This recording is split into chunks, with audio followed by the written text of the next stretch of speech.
So hello guys, तो इस weekly current affairs वाले वीडियो में मई मंथ के तीसरे वाले हफ्ते का ये हमारा पहला वाला पार्ट होगा। तो चलिए बिना टाइम वेस्ट कर इसको स्टार्ट करते हैं।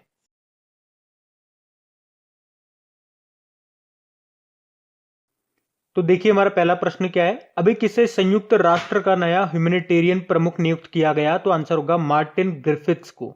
तो अभी हाल ही में ब्रिटिश राजनयिक मार्टिन ग्रिफिथ्स को 5 सालों के लिए संयुक्त राष्ट्र कार्यालय में ह्यूमैनिटेरियन प्रमुख के रूप में नियुक्त किया गया। और एक इनकी जगह लेंगे, मार्क लोवॉक की जगह लेंगे। वर्तमान में ये मार्टिन यमन में संयुक्त राष्ट्र के विशेष दूत हैं। अच्छा, बिल नेल्सन का नाम सुना होगा, नासा के अभी नए एडमिनिस्ट्रेटर बने, ये 14वें नंबर के। और ब्रूस स्प्रिंगस्टीन वुडी गुथरी पुरस्कार जीता था इन्होंने। बाकी मारिया रेसा फिलीपींस की जर्नलिस्ट है। और यूनेस्को गुइलेर्मो कैनो विश्व प्रेस स्वतंत्रता पुरस्कार 2021 इन्होंने जीता था। देखो, यूनाइटेड नेशन की स्थापना कब हुई थी? 24 अक्टूबर 1945 को। यही कारण है हम 24 अक्टूबर को हर साल यूनाइटेड नेशन डे के रूप में मनाते हैं। इसका हेडक्वार्टर मिलेगा आपको न्यूयॉर्क में और उसके सेक्रेटरी जनरल है एंटोनियो गुतेरेस, जो कि खुद पुर्तगाल से हैं। अच्छा बताइए, हाल ही में असम की पहली महिला वित्त मंत्री फाइनेंस मिनिस्टर कौन बन गई? आंसर होगा अजंता नियोग। और ये केवल असम की ही नहीं बल्कि पूर्वोत्तर राज्यों में किसी भी राज्य की पहली महिला वित्त मंत्री ये बनी है। क्या नाम है? अजंता नियोग। बाकी कृति करंत वाइल्ड इनोवेटर अवार्ड जीतने वाली पहली भारतीय महिला बनी थी। गीता मित्तल मैंने बताया था। अर्लाइन पैच ग्लोबल विमेन पुरस्कार पाने वाली ये पहली भारतीय बनी थी। और doctor Tahira Qutbuddin Arab world Nobel पुरस्कार जीतने वाली पहली भारतीय बनी है। अच्छा, अभी अमेरिका की पहली महिला वित्त मंत्री कौन बनी थी, ये बता सकते हो? तो याद रखना, जीनेट येलेन उनका नाम है। और अभी केरल की पहली महिला राजस्व मंत्री का भी निधन हो गया, उनका नाम बता दो फिर। गौरी अम्मा उनका नाम है। वैसे असम की पहली महिला मुख्यमंत्री, उनका भी निधन हो गया, उनका नाम क्या है? सैयदा अनवरा तैमूर उनका नाम है। फिर बताइए, अभी हाल ही में अमेरिकी राष्ट्रपति जो बाइडेन के वरिष्ठ सलाहकार के रूप में किसे नियुक्त किया गया? नीरा टंडन को। तो भारतीय अमेरिकी है ये नीरा टंडन, जिनको अभी व्हाइट हाउस में राष्ट्रपति जो बाइडेन के वरिष्ठ सलाहकार के रूप में नियुक्त किया गया है। वैसे अर्जुन कल्याण का नाम तो आपने सुना ही होगा, भारत के 68 नंबर के ग्रैंड मास्टर हैं ये। रेखा मेनन अभी नेस्कॉम की पहली महिला अध्यक्ष बनी। और वनीता गुप्ता अमेरिका की एसोसिएट अटॉर्नी जनरल के रूप में इनको अपॉइंट किया गया था। और इस पद पर आने वाली ये पहली भारतीय अमेरिकी भी है। देखो, एक नाम आप और याद रखो, भाव्य लाल का, नासा की कार्यवाहक प्रमुख बनी थी अभी ये। बताइए, हाल ही में बाटा इंडिया लिमिटेड ने किसे अपना नया सीईओ नियुक्त किया? आंसर होगा गुंजन शाह को।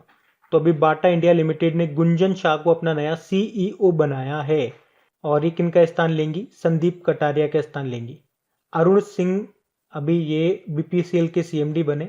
रमेश पवार भारतीय महिला क्रिकेट टीम के कोच बने। और टी रविशंकर आप जानते हो ना, आरबीआई के नए डेप्यूटी गवर्नर बने हैं।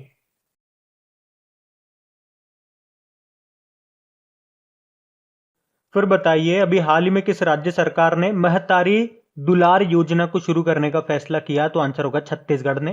तो अभी छत्तीसगढ़ सरकार ने उन बच्चों के लिए ये छत्तीसगढ़ महतारी दुलार योजना शुरू करने का फैसला किया है जिन्होंने कोविड-19 में अपने माता पिता को खो दिया है।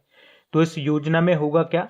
कक्षा 1 से लेकर 8वीं तक के बच्चों को हर महीने 500 रुपए और कक्षा 9 से लेकर 12वीं तक के बच्चों को हर महीने 1000 रुपए की मदद दी जाएगी।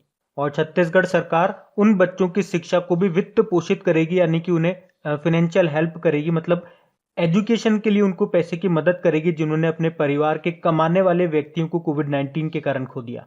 बाकी असम से क्या याद आता है आपको? ऑनलाइन बाढ़ रिपोर्टिंग प्रणाली को शुरू करने वाला ये पहला राज्य बना। और देश की पहली म्यूकर माइकोसिस यूनिट लगाने की घोषणा की अभी मध्य प्रदेश ने, भोपाल और जबलपुर में। और पर्वत धारा योजना की है हिमाचल प्रदेश सरकार ने। देखो, छत्तीसगढ़ की कैपिटल रायपुर है, मुख्यमंत्री है भूपेश बघेल, गवर्नर है अनुसुईया उइके। और अभी छत्तीसगढ़ के पहले मुख्यमंत्री थे अजीत जोगी, उनका निधन हो गया था। और अभी छत्तीसगढ़ सरकार ने किसको वीरानी पुरस्कार दिया था? धाविका है ये, दूती चंद इनका नाम है। फिर बताइए, अभी हाल ही में किस राज्य की पुलिस ने मिशन हौसला शुरू किया है? तो आंसर होगा उत्तराखंड ने। तो अभी उत्तराखंड पुलिस ने लोगों को कोविड-19 रोगियों के लिए ऑक्सीजन बेड वेंटिलेटर और प्लाज्मा प्राप्त करने में मदद करने के लिए मिशन हौसला नाम से एक अभियान शुरू किया है। अच्छा, उत्तराखंड के नए मुख्यमंत्री का नाम बताइए। तीरथ सिंह रावत है, गवर्नर है बेबी रानी मौर्य। अभी आपको याद होगा छत्तीसगढ़ सरकार ने महतारी दुलार योजना शुरू की थी। उड़ीसा ने अभी मनोज दास अंतर्राष्ट्रीय साहित्य पुरस्कार शुरू करने की घोषणा की और मध्य प्रदेश ने मुख्यमंत्री कोविड उपचार योजना को शुरू किया था। अच्छा बताइए, अभी हाल ही में आयुष विभाग ने किस राज्य में कोविड-19 रोगियों के लिए आयुष घर द्वार नाम का एक कल्याण कार्यक्रम शुरू किया? तो आंसर होगा हिमाचल प्रदेश। तो अभी आयुष विभाग ने हिमाचल प्रदेश के सोलन जिले में कोविड-19 रोगियों के लिए एक राज्यव्यापी कल्याण कार्यक्रम शुरू किया जिसका नाम है आयुष घर द्वार। और इस पहल का उद्देश्य है आयुष के माध्यम से रोगियों का न केवल शारीरिक बल्कि मानसिक और सामाजिक और आध्यात्मिक कल्याण सुनिश्चित करना। और इसे आर्ट ऑफ लिविंग संगठन के सहयोग से लॉन्च किया गया। आयुष से आपको एक पॉइंट मैंने डेली करंट अफेयर्स में कई बार बताया। आयुष नाम की एक दवा भी न्यूज में है, आयुष 64। वैसे तो ये मलेरिया की दवा है लेकिन कोविड-19 के इलाज में भी इसका उपयोग हो रहा है, तो इसको याद रखना। और हिमाचल प्रदेश की बात है, इसके मुख्यमंत्री जयराम ठाकुर है, गवर्नर है बंडारू दत्तात्रेय। अभी पंजाब का 23वां जिला कौन सा बन गया? मलेरकोटला। छत्तीसगढ़ ने महतारी दुलार योजना शुरू की और उत्तराखंड पुलिस ने मिशन हौसला शुरू किया, ये भी ध्यान रखना।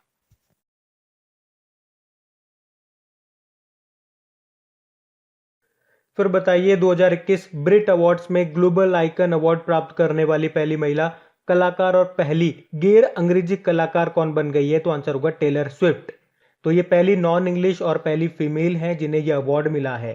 अभी तक याद रखना ये जो अवार्ड है केवल 3 लोगों को ही मिला है। 2014 में एल्टन जॉन को मिला था, 2016 में डेविड बोवी को मिला था, लास्ट 2017 में रॉबी विलियम को मिला था। और ये तीनों के तीनों पुरुष थे और अब 4 सालों के बाद ये मिल रहा है टेलर स्विफ्ट को। और ये अवार्ड पाने वाली ये पहली महिला और पहली नॉन इंग्लिश सिंगर बन गई है। तो ये क्वेश्चन अच्छा है, याद रखना टेलर स्विफ्ट का नाम। फिर बताइए हाल ही में किस भारतीय को व्हिटली अवार्ड 2021 से सम्मानित किया गया? तो आंसर होगा नुक्लू फॉर्म को। अच्छा, ये व्हिटली अवार्ड है और इसे ही ग्रीन ऑस्कर अवार्ड भी कहा जाता है जो कि पर्यावरण संरक्षण के क्षेत्र में दिया जाता है। और अभी इस अवार्ड से नुक्लू फॉर्म को सम्मानित किया गया है। और ये कहां से हैं? ये नागालैंड से हैं। और याद रखने इस अवार्ड से सम्मानित होने वाले एकमात्र भारतीय ये बन गए हैं नुक्लू फॉर्म। तो बड़ा इंपॉर्टेंट क्वेश्चन है ये। और ये जो अवार्ड है ये व्हिटली फंड फॉर नेचर के द्वारा हर साल दिया जाता है। अच्छा, इनको ये अवार्ड क्यों दिया? तो अमूर फॉल्कन के संरक्षण के लिए इनको ये अवार्ड दिया गया। ये 1 लाइन में याद रखो। वैसे आप ये जो फोटो देख रहे होंगे, ये जो पक्षी टाइप दिख रहा है यही है अमूर फॉल्कन। ये जो अमूर फॉल्कन है ये चाइना और साइबेरिया के आसपास के क्षेत्रों से उड़ करके साउथ अफ्रीका तक जाते हैं और इसी बीच में ये नागालैंड से होकर जाते हैं। और आपको यहां से एक एग्जाम का क्वेश्चन मैं आपको बताता हूं।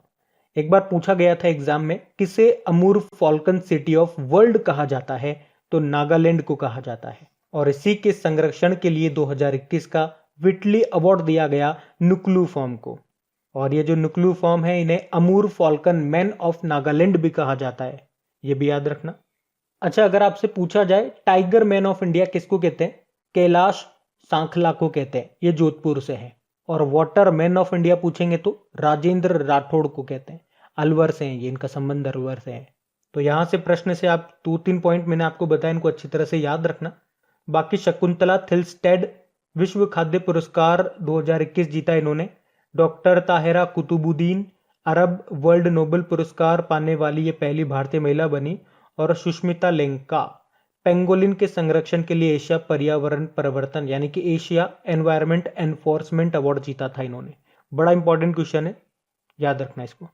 और गाइज अगर वीडियो आपको अच्छा लग रहा है तो प्लीज इसे लाइक करते हुए चलना। देखिए आप लोगों ने अभी लाइक किया है या नहीं किया है। नहीं किया है तो अभी इसको लाइक कर दीजिए, लास्ट तक आप लोग भूल जाओगे मैं कह रहा हूँ। और हाँ, इसे शेयर भी जरूर कर देना अपने दोस्तों के साथ में। और अगर आप में से कोई स्टूडेंट इस चैनल को फर्स्ट टाइम देख रहा है तो आप इस चैनल को सब्सक्राइब कर सकते हैं। सब्सक्राइब करने के बाद में पास में बेल आइकन को जरूर प्रेस कीजिएगा ताकि आगे के आपको नोटिफिकेशन मिलते रहें, ताकि आपसे कोई भी वीडियो मिस न हो। बेल आइकन को प्रेस करना जरूरी है। चलिए बढ़ते हैं आगे।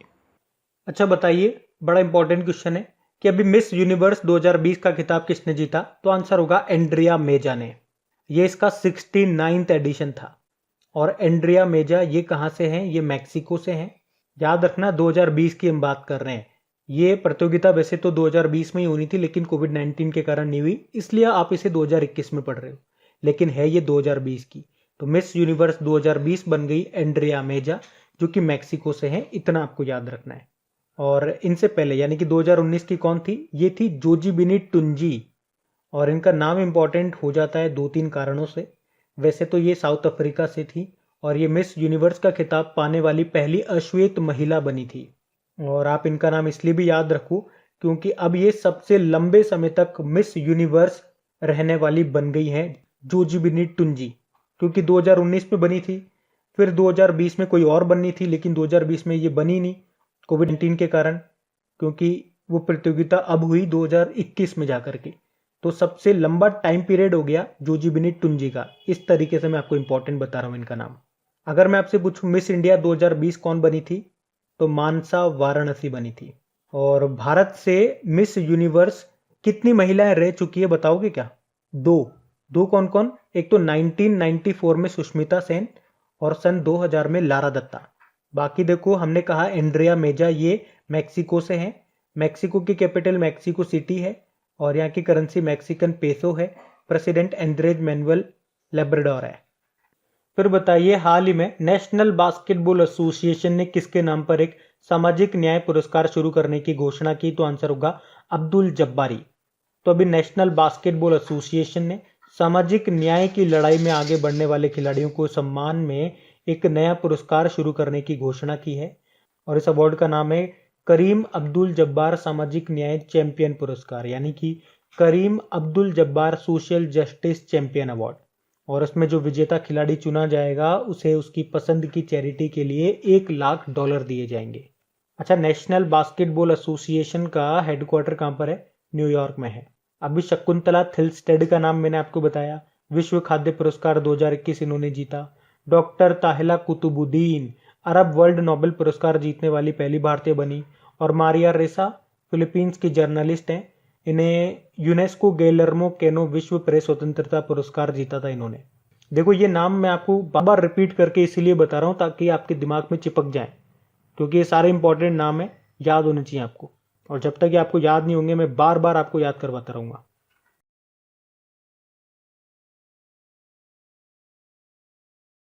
बताइए, हाल ही में जारी एक रिपोर्ट के अनुसार देश में महिला उद्यमियों के मामले में भारत किस स्थान पे है? 9वें स्थान पे है। तो अभी लंदन बिजनेस स्कूल ने ग्लोबल एंटरप्रेन्योरशिप रिसर्च एसोसिएशन नाम से एक रिपोर्ट जारी की है और उसमें बताया है कि गरीब देशों में महिला उद्यमी यानी कि एंटरप्रेन्योर ये अमीर देशों से ज्यादा हैं और इस मामले में भारत 9वें स्थान पे है। रिपोर्ट के मुताबिक यूरोप की तुलना में एशिया में महिला उद्यमियों की संख्या ज्यादा है। अच्छा, किस देश में सबसे ज्यादा बात करेंगे? तो अंगोला में। सेकंड नंबर पे पनामा, तीसरे नंबर पे सऊदी अरब। भारत इसमें 9वें नंबर पे है। फिर बताइए, अभी हाल ही में जारी वर्ल्ड बैंक की रिपोर्ट के अनुसार कौन सा देश 2020 में प्रेक्षण का सबसे बड़ा प्राप्तकर्ता रहा?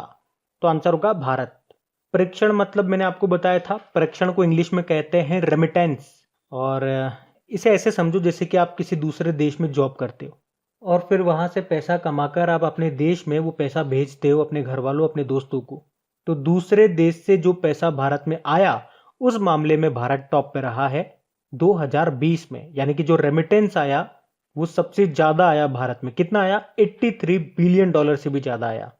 तो फर्स्ट नंबर पे रेमिटेंस भेजने के मामले में या रेमिटेंस का प्राप्तकर्ता सबसे बड़ा भारत है, उसके बाद चाइना और उसके बाद तीसरे नंबर पे मैक्सिको रहा। देखो, एक प्रश्न यहाँ पे ऐसे भी बन जाता है कि भारत में सबसे ज्यादा जो रेमिटेंस आया वो किस देश से आया? अमेरिका से। कितना? $68 बिलियन। उसके बाद यूएई और फिर सऊदी अरब। ये रिपोर्ट जारी किसने की? वर्ल्ड बैंक ने। देखो, वर्ल्ड बैंक की स्थापना होती है 1944 में। हेडक्वार्टर इसका वॉशिंगटन डीसी में आपको मिल जाएगा। इसके अध्यक्ष कौन है? डेविड मालपास है। वैसे वर्ल्ड बैंक से आपको याद आता होगा, एक और ये इंपॉर्टेंट रिपोर्ट जारी करता है, इंडेक्स जारी करता है, जिसे कहते हैं ease of doing business report. और अगर आपको याद हो कि ease of doing business report 2020 जो आई थी उसमें कौन सा देश नंबर 1 रहा था? तो बताओ मुझे। उसमें भारत का बता दूं मैं आपको, भारत 63 नंबर पे था। टॉप पे कौन था?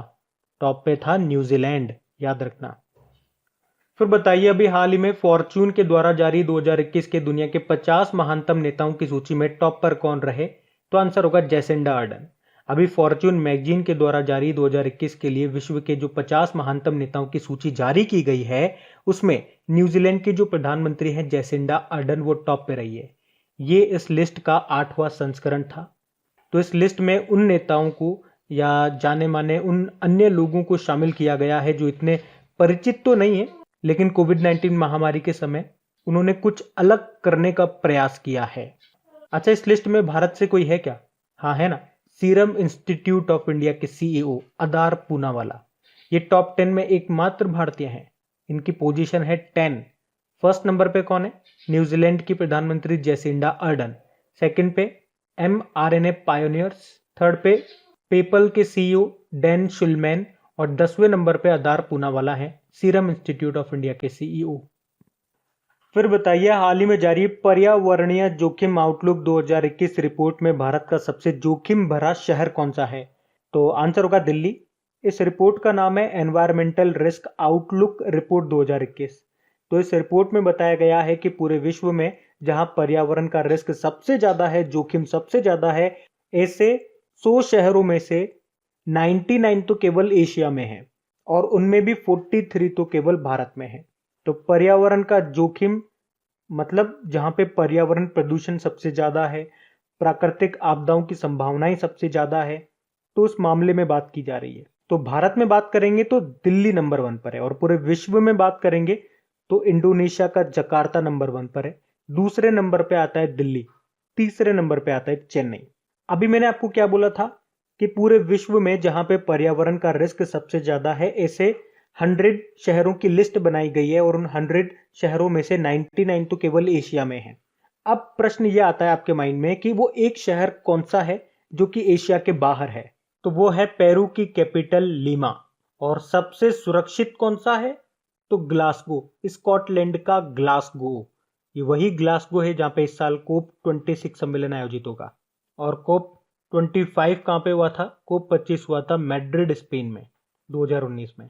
अच्छा, ये जो रिपोर्ट है इसको किसने जारी किया? वेरिस्क मेपल क्राफ्ट ने।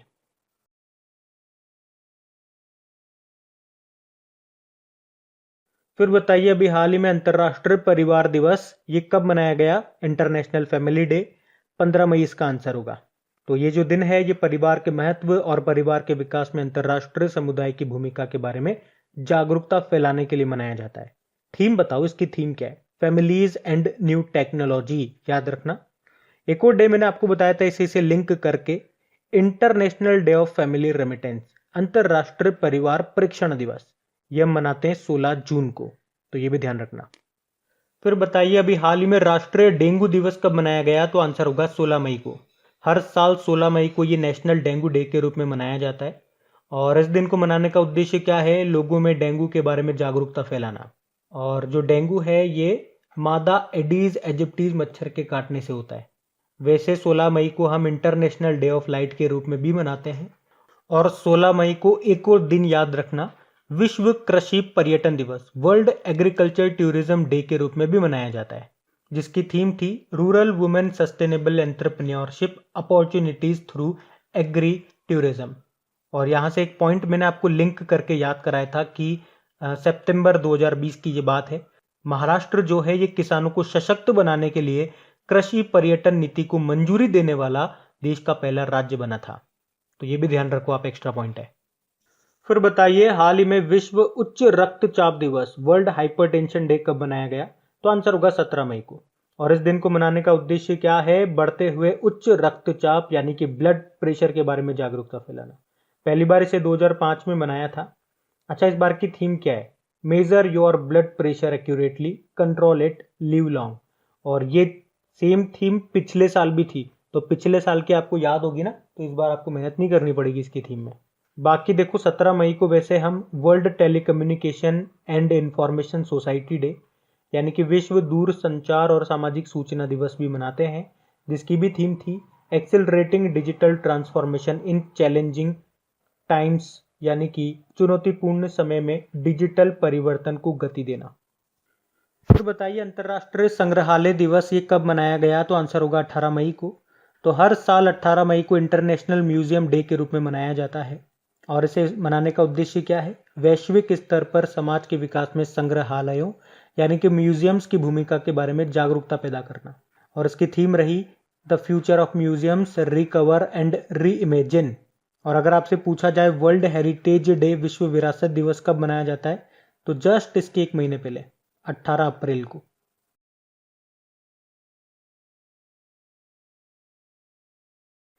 फिर बताइए अभी हाल ही में 3 देशों के 3 क्लबों के लिए 100 से ज्यादा गोल करने वाले पहले खिलाड़ी कौन बन गए? तो आंसर होगा क्रिस्टियानो रोनाल्डो। तो दुनिया के सर्वश्रेष्ठ फुटबॉलरों में से एक हैं ये पुर्तगाल के फुटबॉलर क्रिस्टियानो रोनाल्डो। और अभी इन्होंने एक और रिकॉर्ड बना दिया, वो क्या है कि 3 देशों के 3 क्लबों के लिए 100 या उससे ज्यादा गोल करने वाले पहले फुटबॉलर ये बन गए। जब ये पहले इंग्लैंड के फुटबॉल क्लब मैनचेस्टर यूनाइटेड के लिए खेलते थे तब उन्होंने 118 गोल किए थे उसके लिए। उसके बाद जब ये स्पेन के रियल मैड्रिड के साथ जुड़े तो उन्होंने 100 से ज़्यादा गोल किए उसके लिए।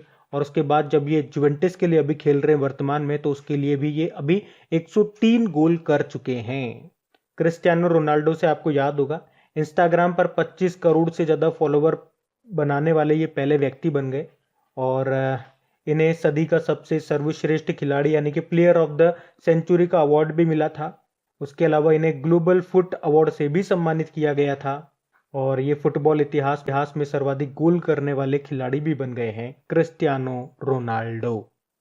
अच्छा बताइए कौन सा देश 2022 में महिला रग्बी टूर्नामेंट को होस्ट करेगा? तो आंसर होगा न्यूजीलैंड। एक्चुअली में ये जो टूर्नामेंट है ना, वैसे तो ये 2021 में ही होना था पर कोविड-19 के कारण नहीं हो पाया और अब ये 2022 में होगा। अक्टूबर और नवंबर के महीने में होगा ये। कहाँ पे? न्यूजीलैंड में। वैसे न्यूजीलैंड में आपको याद है आईसीसी वुमेन्स वर्ल्ड कप भी होगा 2022 में ही। और इससे एक पॉइंट मैं आपको लिंक करके याद दिलाऊं तो इसी वर्ल्ड कप का ऑफिशियल सॉन्ग डिक्लेयर किया था गर्ल गैंग को। न्यूजीलैंड की ही एक गायिका है जिनका नाम है जिन विगमोर और इनका ही एक सॉन्ग ट्रैक है गर्ल गैंग, जिसे 2022 के आईसीसी वुमेन्स वर्ल्ड कप का ऑफिशियल सॉन्ग डिक्लेयर किया गया। करंट अफेयर्स का क्वेश्चन है, ये ध्यान रखना। बाकी ICC men's cricket world cup कब होंगे और कहाँ होंगे आप जानते ही हो, भारत में होंगे 2023 में। और न्यूजीलैंड से क्या याद रख सकते हो? यहाँ की प्रधानमंत्री का नाम जेसिंडा अर्डन। क्योंकि अभी जो फॉर्च्यून के द्वारा जो 2021 के दुनिया के 50 महानतम नेताओं की सूची आई थी उसमें ये टॉप पे रही थी। न्यूजीलैंड की कैपिटल तो वेलिंगटन है, करेंसी न्यूजीलैंड डॉलर है। फिर बताइए अभी इटालियन ओपन 2021 में पुरुष एकल का खिताब किसने जीता? तो आंसर होगा राफेल नडाल ने। राफेल नडाल ये किस देश के प्लेयर हैं? पहले तो ये याद रखो, ये स्पेन के टेनिस प्लेयर हैं और अभी इन्होंने इटालियन ओपन 2021 में मेन सिंगल का टाइटल जीत लिया है। इसमें राफेल नडाल ने किसको हराया? जो टॉप टेनिस प्लेयर हैं पुरुषों में उनको हराया, यानी कि नोवाक जोकोविच की बात हो रही है। नोवाक जोकोविच ये सर्बिया के टेनिस प्लेयर हैं। तो इस बार इटालियन ओपन का ये 78th एडिशन था। इसे ही रोम मास्टर्स के नाम से जाना जाता है और राफेल नडाल ने ये जीत लिया। राफेल नडाल का ये 10वां इटालियन ओपन टाइटल है। राफेल नडाल से कुछ पॉइंट मैं आपको याद दिलाऊं। वैसे तो इनको किंग ऑफ क्ले कोर्ट भी कहा जाता है। अभी कुछ समय पहले 12वीं बार बार्सिलोना ओपन टाइटल इन्होंने जीता था। और पुरुषों का Laureus world sports main of the year 2021 का खिताब इन्होंने जीता था। जबकि महिलाओं में ये सम्मान जीता था जापान की टेनिस प्लेयर नाओमी ओसाका ने। अच्छा इटालियन ओपन हमने पुरुष एकल मेन सिंगल टाइटल की बात कर ली, राफेल नडाल विजेता रहे। वुमेन सिंगल टाइटल किसने जीता? तो आंसर होगा ईगा स्विटेक ने। और ये किस देश की प्लेयर है? ये पोलैंड की टेनिस प्लेयर है। इसमें इन्होंने चेक रिपब्लिक की कैरोलिना प्लिस्कोवा को हराया। तो मेन सिंगल टाइटल तो राफेल नडाल ने, वुमेन सिंगल टाइटल ईगा स्विटेक ने। और इन दोनों की जोड़ी से आपको कुछ याद भी आता होगा। बात पिछले साल की है जो फ्रेंच ओपन हुआ था, उसमें मेन सिंगल टाइटल में विजेता रहे थे राफेल नडाल और वुमेन सिंगल टाइटल इन्होंने ही जीता था ईगा स्विटेक ने। और अगर मैं आपसे पूछूं या एग्जाम में पूछा जाए 2020 में कौन सा ग्रैंड स्लैम नहीं हुआ था? विंबलडन ओपन नहीं हुआ था जो कि ग्रास कोर्ट पे होता है। बाकी नोवाक जोकोविच इस साल अभी तक एक ही ग्रैंड स्लैम हुआ है ऑस्ट्रेलियन ओपन। तो ये आपसे पूछा जा सकता है ऑस्ट्रेलियन ओपन का मेन सिंगल टाइटल किसने जीता? नोवाक जोकोविच ने। और women single title Naomi Osaka ने जीता। और रॉजर फेडर ये स्विट्जरलैंड की प्लेयर है, स्विस प्लेयर है। अभी इनके नाम का एक सिक्का भी बना था स्विट्जरलैंड में, तब इनका नाम न्यूज़ में था।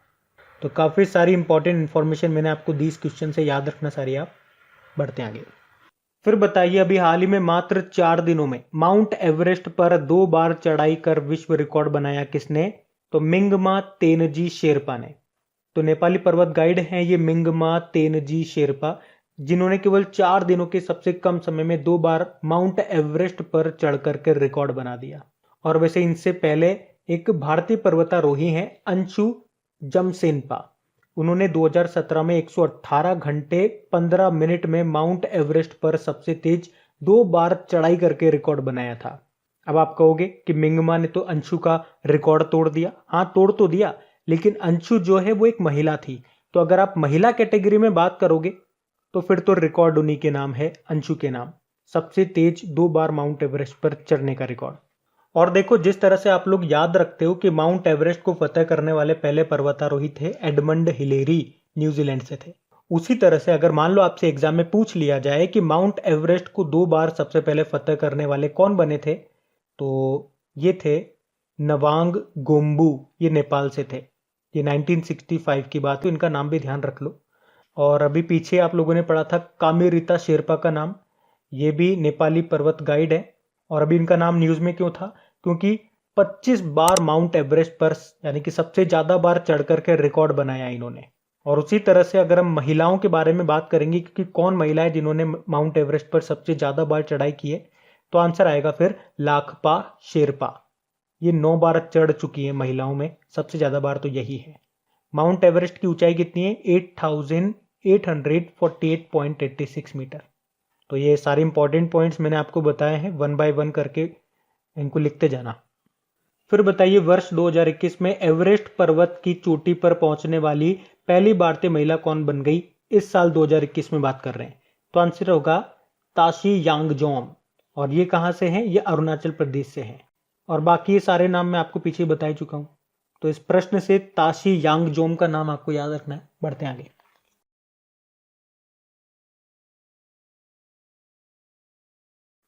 फिर बताओ, अभी किस बैंक ने डिजी गोल्ड नाम से एक डिजिटल प्लेटफॉर्म को लॉन्च किया? तो आंसर होगा एयरटेल पेमेंट बैंक। तो अभी एयरटेल पेमेंट बैंक ने ग्राहकों के लिए सोने में निवेश करने के लिए एक डिजिटल प्लेटफॉर्म जिसका नाम है डिजी गोल्ड को लॉन्च किया है। तो अब एयरटेल पेमेंट बैंक के जो सेविंग अकाउंट होल्डर्स हैं, मतलब सेविंग अकाउंट वाले जो इसके कस्टमर हैं, वो एयरटेल थैंक्स एप्लीकेशन का उपयोग करके 24 कैरेट गोल्ड में निवेश कर सकते हैं।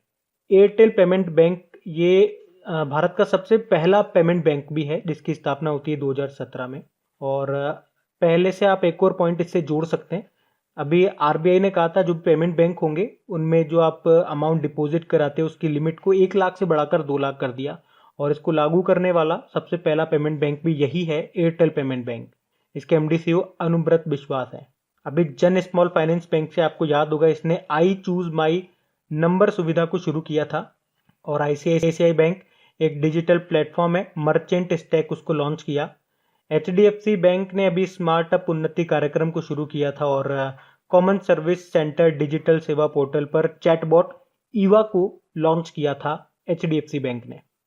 फिर बताइए, अभी हाल ही में किसने अपनी सबसे पसंदीदा कहानियों में से 25 को एक नई किताब जिसका नाम है all time favourite for children में संकलित किया, यानी कि ये इनका कलेक्शन है?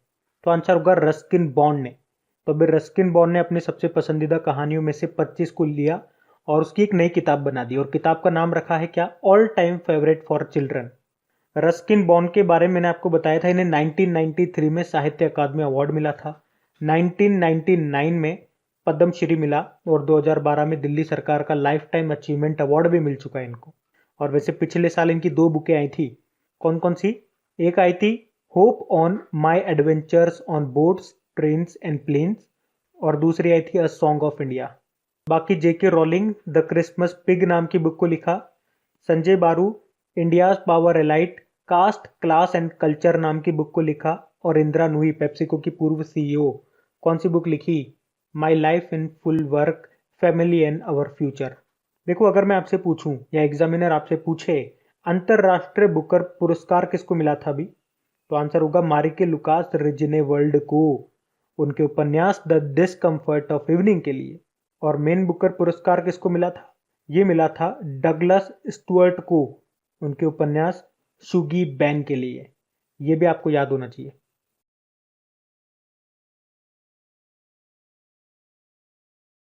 बताइए, अभी टाइम्स ग्रुप के चेयरपर्सन का निधन हो गया, क्या नाम था उनका? इंदु जैन उनका नाम था। तो टाइम्स ग्रुप की चेयरपर्सन थी यह इंदु जैन, जिनका कोविड-19 के कारण अभी निधन हो गया। ये फिक्की लेडीज ऑर्गेनाइजेशन की संस्थापक अध्यक्ष भी थी इंदु जैन। बाकी रमेश पवार ये भारतीय महिला क्रिकेट टीम के कोच बने। अरुण कुमार सिंह अभी ये भारत पेट्रोलियम कॉर्पोरेशन लिमिटेड के सीएमडी बने थे। और Geeta Mittal Arline Pacht global vision पुरस्कार पाने वाली पहली भारतीय बनी थी। अच्छा बताइए, एमएस नरसिम्हन का निधन हो गया, क्या थे ये गणितज्ञ थे, प्रसिद्ध भारतीय प्रोफेसर एमएस नरसिम्हन, जिनका भी निधन हो गया। और ये सीएस शेषाद्री के साथ नरसिम्हन शेषाद्री थ्योरम के लिए जाने जाते थे। सीएस शेषाद्री, इनके बारे में भी हमने पढ़ा था कुछ समय पहले। ये भी एक गणितज्ञ थे और कुछ समय पहले इनका निधन हुआ था, इसलिए इनका नाम न्यूज में आया था। और एमएस नरसिम्हन का नाम इसलिए भी इंपॉर्टेंट हो जाता है क्योंकि ये विज्ञान के क्षेत्र में किंग फैसल अंतरराष्ट्रीय पुरस्कार पाने वाले एकमात्र भारतीय हैं। इन्हें वैसे रामानुजन पदक भी मिल चुका है 1988 में। और नरसिम्हन से आप कंफ्यूज मत हो जाना, एम नरसिम्हन, ये तो एमएस नरसिम्हन है। एक हमने पढ़ा था एम नरसिम्हन के बारे में, आरबीआई के पूर्व गवर्नर थे जिनका निधन हो गया था, है ना। तो ये प्रसिद्ध गणितज्ञ थे, मैथमेटिशियन थे। अच्छा, वैसे गणित का नोबेल पुरस्कार किसे कहा जाता है? एबेल पुरस्कार को कहा जाता है।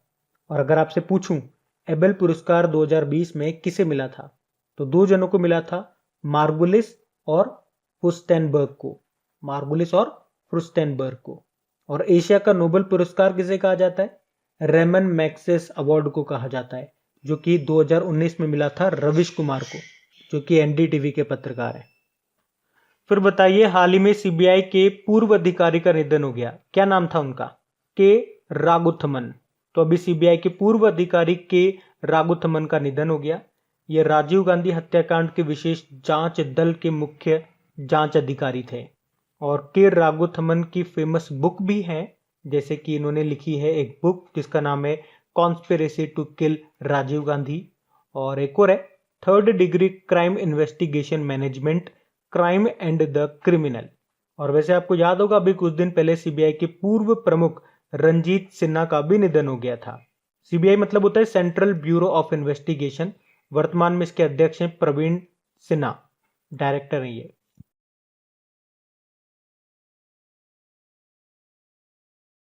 अच्छा बताइए, अभी हाल ही में माउंट पुमोरी को फतेह करने वाली पहली महिला कौन बन गई? तो आंसर होगा बलजीत कौर और गुनबाला शर्मा।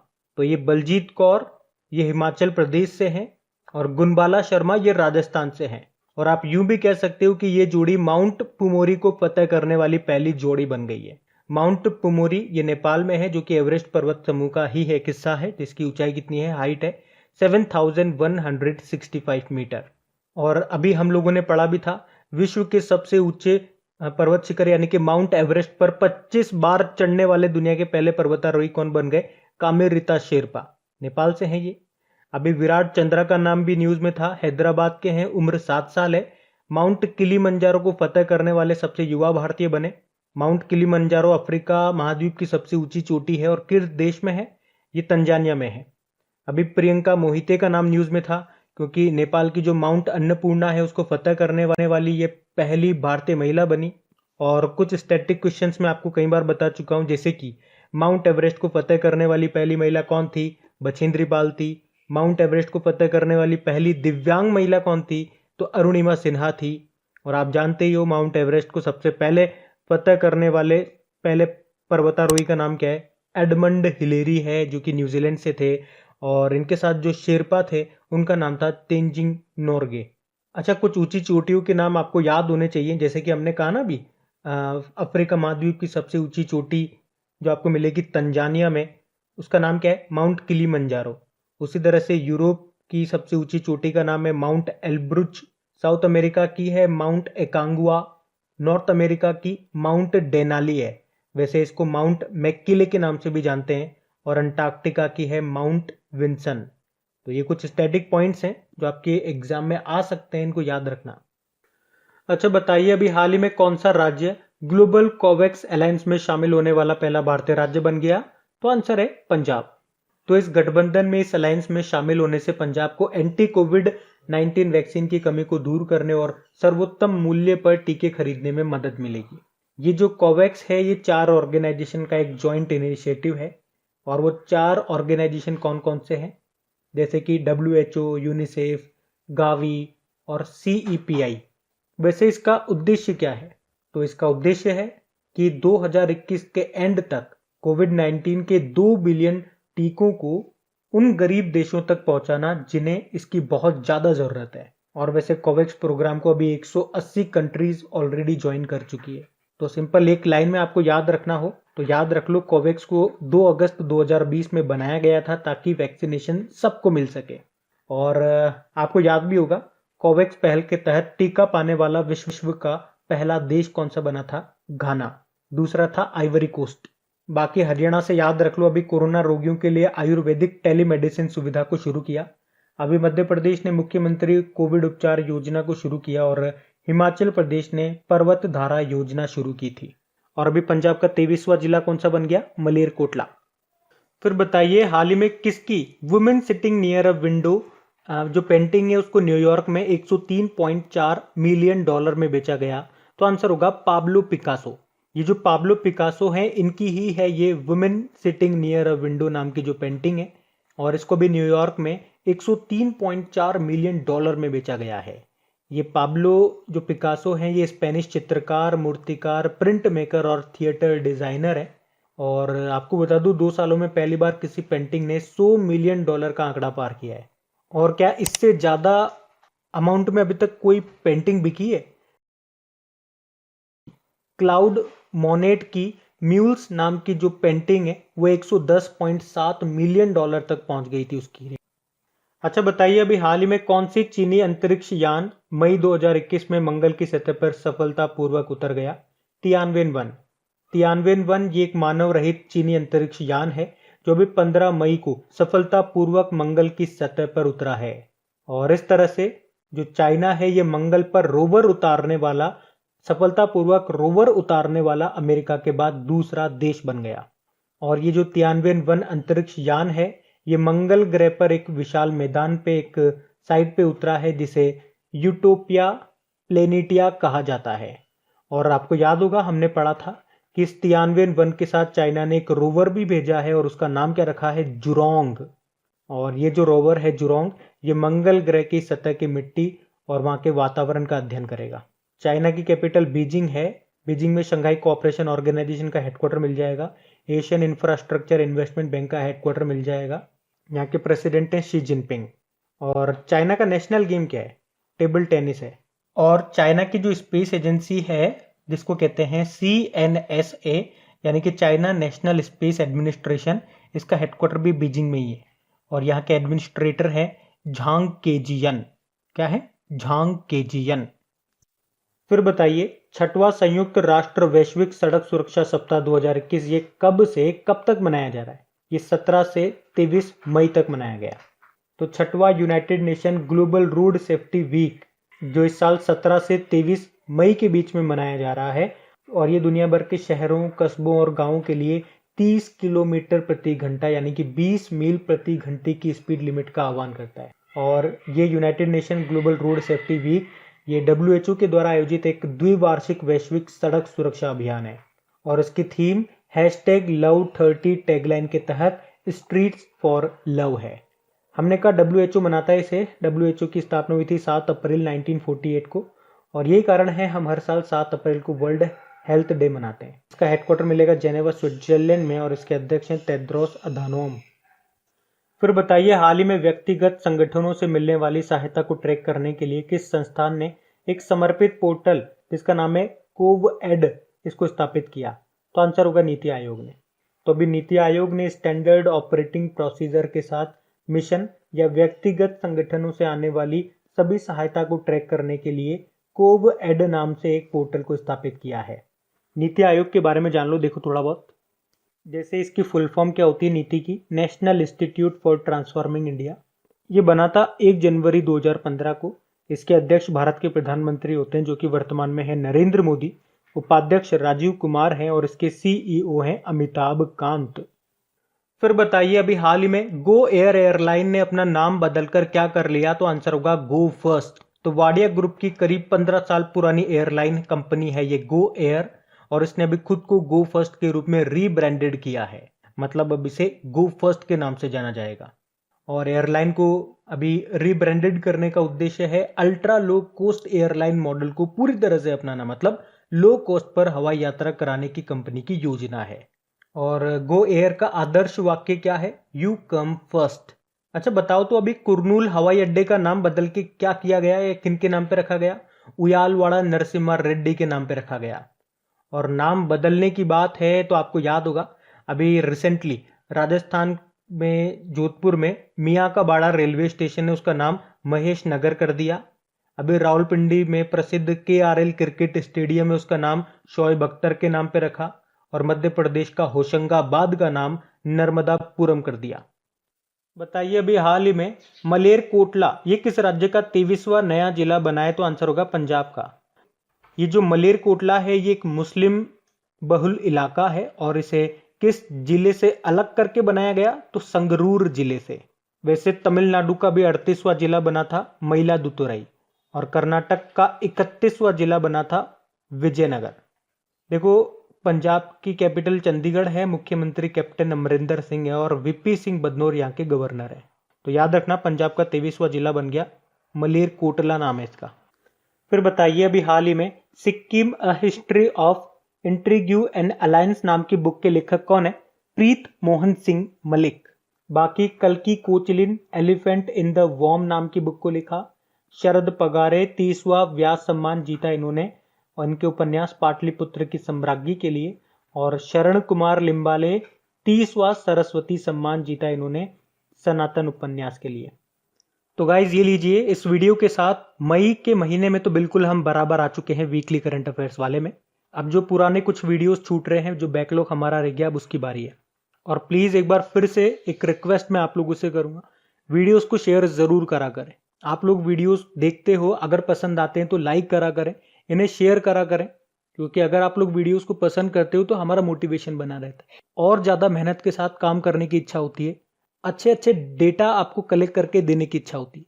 लेकिन अगर आप लोगों की तरफ से रेस्पॉन्स नहीं रहता तो वो अंदर से ऊर्जा निकल के नहीं आती। Thank you guys.